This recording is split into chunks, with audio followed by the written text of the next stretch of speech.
So we grow quite a few different vegetables. Right now we're in, these are all cucurbit crops out here. So we have yellow squash, we have zucchini, slicing cucumbers, we have pickling cucumbers.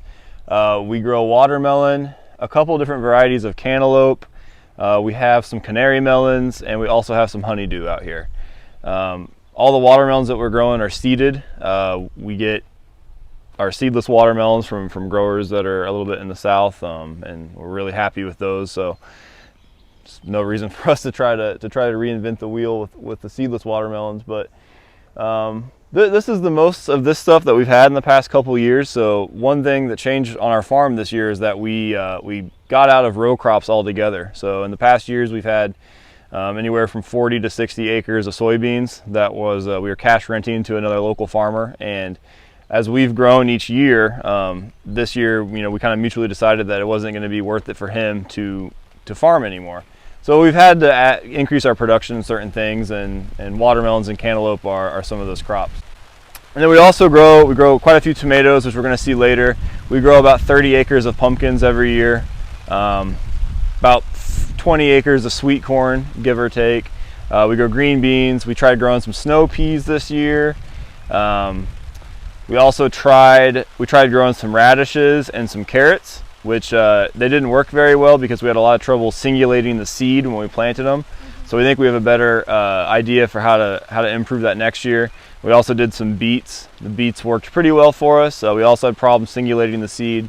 And then we're gonna grow broccoli and cauliflower this fall as well. And then this year too, having the frost event that we had that damaged the apple crop, we've been much more aggressive with our vegetable planting, just because we want to have stuff, for our laborers to pick and things to do, because we won't be spending as much time picking apples as we would in a typical year. Yeah, we've grown canary melons for many years, and it's just something unique. People aren't going to find that anywhere else. It kind of fits the scale that we're at as well. Sometimes with cantaloupe, we sell so many cantaloupe that it can be hard for us to keep up with them, so we usually have to bring a lot of cantaloupe in from southern Indiana. But with the canary melons, people like to see them, they like to learn about them, but you're not going to sell, you might sell a couple bins a week, whereas cantaloupe we might sell 8 to 10 bins in a week. So it's easy for us to grow this on a small scale and have plenty to sell in the market. Honeydew is new to us. We haven't grown those in many years. We've had a lot of problems. When my dad used to grow them, he had a lot of problems with them cracking.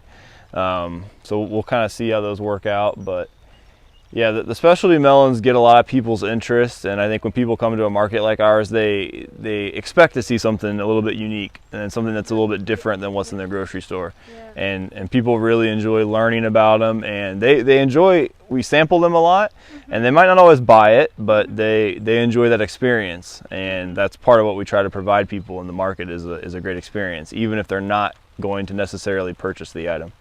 Yeah, so as far as the watermelons go, we grow sugar babies, which is kind of an heirloom seeded variety. It's really, really sweet. That's the only watermelon that we grow. We actually are growing a few of the sangria this year, which is a big and elongated.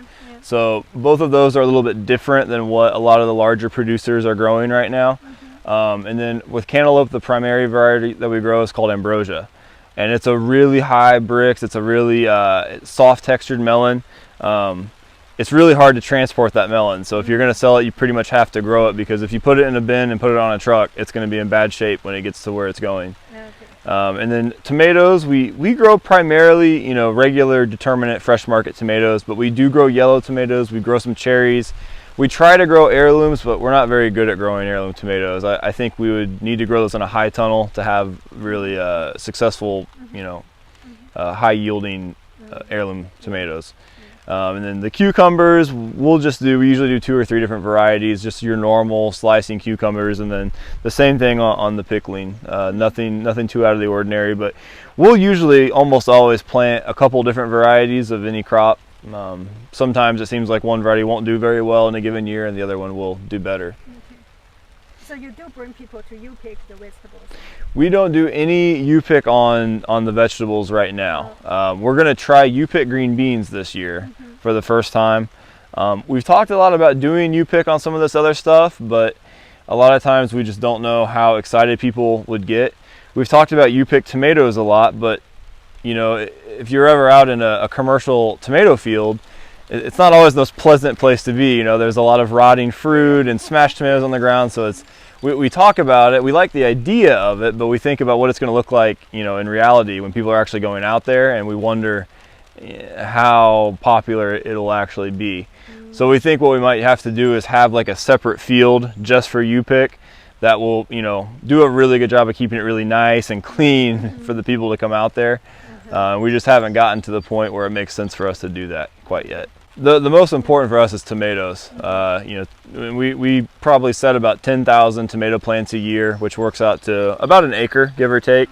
So it's not a huge amount, but you know, for tomatoes, you can get a lot of production off of an acre, and that's definitely, you know. So everything's sell at the store.